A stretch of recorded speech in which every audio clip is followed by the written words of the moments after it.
This is outside Spencer's. It just looks weird. It is, but like I said, it's all one area. So it's not like, this, like, not only could pull the train and sort the mail and have all the express, whereas if you did that in separate cars, that would, you'd have about 3 cars you'd have to have, and that's what that did. And it's for branch lines, basically. And then back here, you can see, and then back here was the coach. You can just barely see. I had no idea what that train was.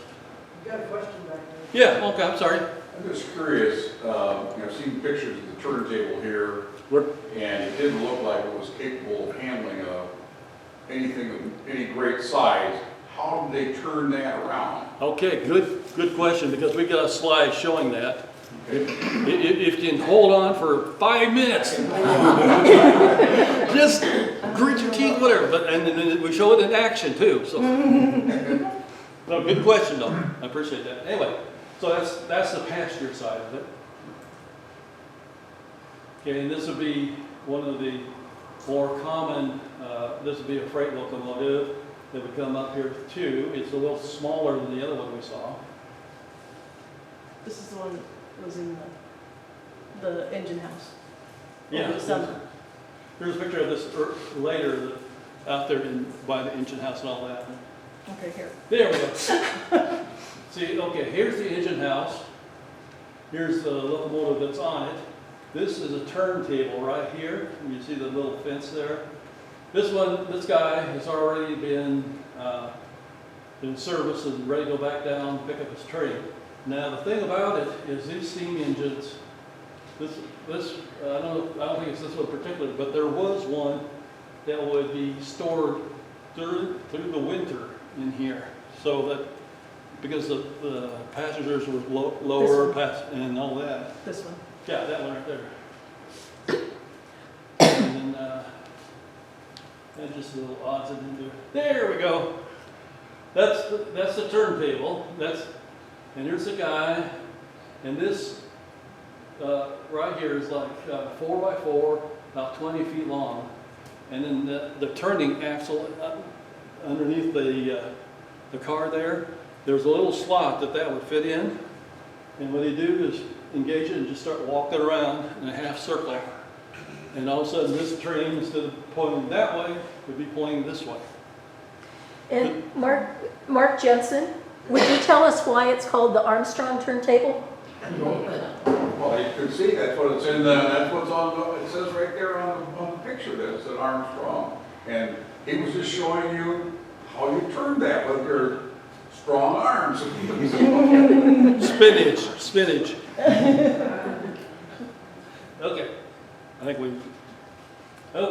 now my father, once he graduated from high school, a engine watchman's job popped up, which he's able to cover. And here's the duties he had to go through here.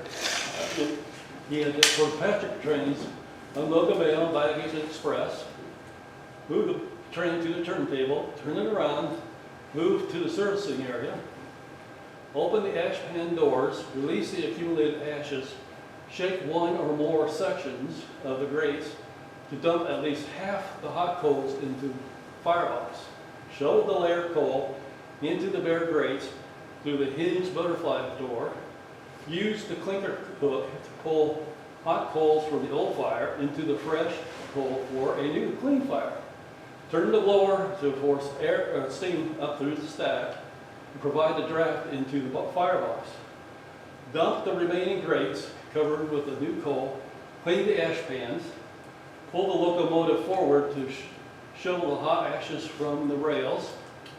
But yet, there's more. Fill the lubricator with oil, grease the side rod bearings, backed up the locomotive, coupled it to the train, connected the air signal and steam hoses to the cars, sweep the coach, turn the seats back to face the opposite direction, add ice to the mail car's drinking water tank, turn the mail hooks so that the mail bags could be kept caught on the fly. The train crew came back on duty half an hour before the 6:05 departure for Des Moines, ensured that the fire covered the entire freight area, kept the fire hot enough to keep the steam pressure slightly under the engine's working pressure so that the safety valve wouldn't continually pop off, and then finally went back into the depot, typed freight bills, sold tickets, and checked baggage. But you're saying, okay. That was our dad, the Yeah. watchman, not the agent. So you're wondering, okay, now why doesn't somebody else help him? Well, we have a picture of what they were doing in the meantime. And here's my grandpa right here, and there's, I think he's the engineer, the brakeman, and the fireman. And Playing poker. playing poker. And there's a caption I saw in one of these pictures that says, "They were never caught." They were never rated or something. I have a question. Oh, here, oh, Sorry, yeah. I'll behind you. Yeah. So your dad, even though he's not code an engineer, he would still run the engine? That would be one, okay, he One didn't run of it, his he didn't run duties. it over the road, he just rode it, Yeah, rode but it he would, within here, what needed to be done to but get he it would fixed. still have to go in and move the train? Yeah, oh yeah, he moved, yeah, Interesting, we get a story on that too. interesting. Okay, so here's what's happened, getting ready to leave town. I have a question. Yeah, It says 6:05, is that AM or PM? PM, because they had come up from the morning from Des Moines. So 8 hours later, they get the morning. Yeah, yeah, in the morning, wee hours, yeah. Okay. Okay, and here's the picture. I'm blocking you or not? No, don't worry about it. Okay, this is the last passenger train from the depot in 1952. Now this is the inbound train from Des Moines, but they're unloading right now. Just FYI, that was the Western Union building right there. So what they would do is what I said, you take this up, the turntable, turn it around, do all the greasing and all that type of thing, bring it back up, hook onto the train, and take it out. And then I read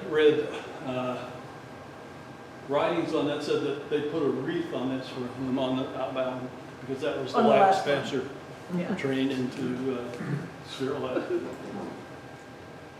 And here is the last train of any kind out of Spirit Lake. You can see the crew here, 572. And it says, engine invite them to run extra to Spirit Lake, which means he was empty, and return to Spencer.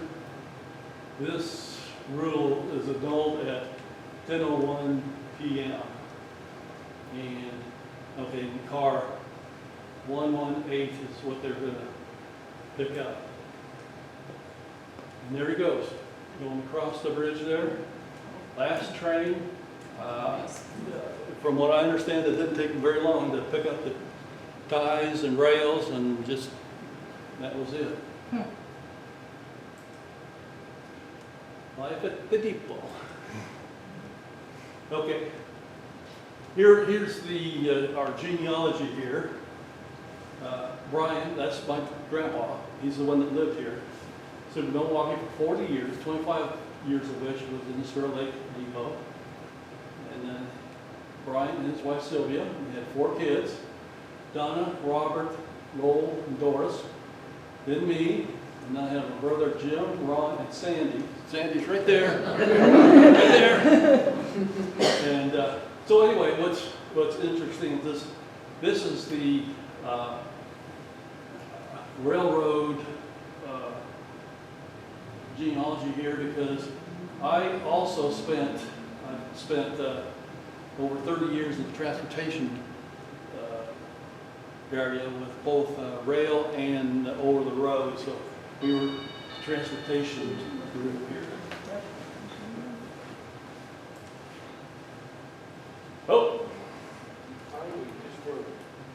that I don't know who this handsome gentleman is. Well, he'd be a catch for any Italian lady. That was me in high school. My wife, my late wife here, we went together in high school, so I guess that's the reason for that. It had nothing to do with the depot, nothing to do with the railroading, but boy, he's a good looking guy. Should we come sit down? Come sit. This is our other brother, Jim. Yeah. Oh, and he's gonna take my chair, okay. I see how that plays. Okay.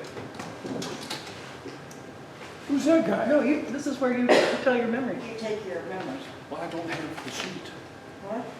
Oh, is this it? Yeah, I've jotted down some memories I have of looking back of when we visited we never actually lived there, but visiting there and things that really, really stood out. And you will get to the special thing that's upstairs. Okay. The one thing that really stood out was 6 o'clock in the morning, the smell of black, strong coffee. And for some reason, I think that was the railroader's creed, but Dad used to do that too. And even if we stayed out at the lake there, he would do the same thing. 6 o'clock in the morning, even if he didn't have to go to work, it's just a routine they got into.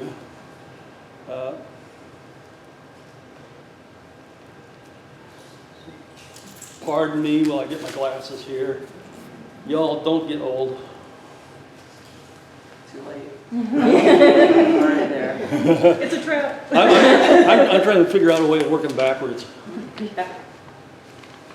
Okay, the constant telegraph noise. We come down from upstairs down here, and it was always clicking. And I remember once, I was probably about 6 years old, and I said, "Grandpa, what's all that noise?" He says, "Oh, that's the people talking." And what they had there, they had two lines, one for coming out of Perry, which was a division point, and the other one is for the main line down in Milwaukee. Spencer, and it goes east and west, so they had two lines coming in. Weighing myself on the freight scale just to see how much I've grown. And it was one of those where you platform you stood on, and there's an arm and a little slide, and then you just move it across till it balances. You say, that's how much allegedly I weigh. And it's still out there. Is it out there? Yeah. Yeah. Okay. The smell of kerosene on the floor. They used to use that to clean up the floor in the freight house. And I'd say, okay, I imagine there's no smoking out there. Okay, the arrival of the trains and the activity around it, just see, again, going through how, they connect and take the locomotive down, come back, turn around, and all that activity. Meeting crews and their accommodations. Yeah, we at 5 years old, we tried to get into that poker game, but that never helped. So, but we started going down there. Okay, here's one. The statute of limitations are out. Driving the locomotive, turning the turntables, and blowing the whistle. I got to do that at age 7 or 8, and Jim did too. No. Yeah. They got pictures of you. But what it is, Like I say, I don't remember the same things you do. but what it was is that there was 4 of us. Jim and I would be in there, and then my mother and Ron, our other brother, would be there, and Dad would be going down the road to. Dad would be going down to meet the train in Milford where we get off. Anyway. Hey, don't block that guy. So anyway, but, okay, to rest your concerns, I sat on, basically, I was small enough, sat on the lap of the engineer. He had the lever up there. He says, put your hand on the lever. Don't you turn that. And his hand is right next to it. So anyway, so I got to drive train. And then in the back, you sat in the caboose and you just looked outside. There wasn't anything going on back there. That's why Mom was there. I don't think she was there. She was there. With the youngest. Yeah, and then running up and down the stairs here. Of course, we were smaller, we were in better condition, and we even had times where we would jump, see how many steps we could go down. Oh, yeah. And there weren't any bruises or anything, so we got by. Okay, one time, Uncle Lowell, we were here for a family outing, or inning, I guess you could say. Anyway, he had a tape recorder. He tape recorded our conversation. Then we were down there, we were being goofy like 7 or 8 year old guys are. And he says, is there anything you like to do? We said, yeah, play kick the can. He says, anything else? I said, well, we come up here, we like to play kick the boxcar. About that time, Dad says, get off the ladders, don't get on them. And here's one that really got to me is, when we got up here, the parking lot is, I guess is right This here. is it. Yeah. The sound of gravel crunch and the sight of the Spirit Lake sign up above. We know, hey, we're here. And then helping turn the engines. We actually helped that guy with that long board. Of course, I think he was doing the heavy lifting, but in my mind, I think, man, if it hadn't been for me. And finally, Grandpa actually sent a sled to me in Council Bluffs from here by rail. And I thought, hey, that's kind of neat. And that's all I got to say about that. And if there's anything different there,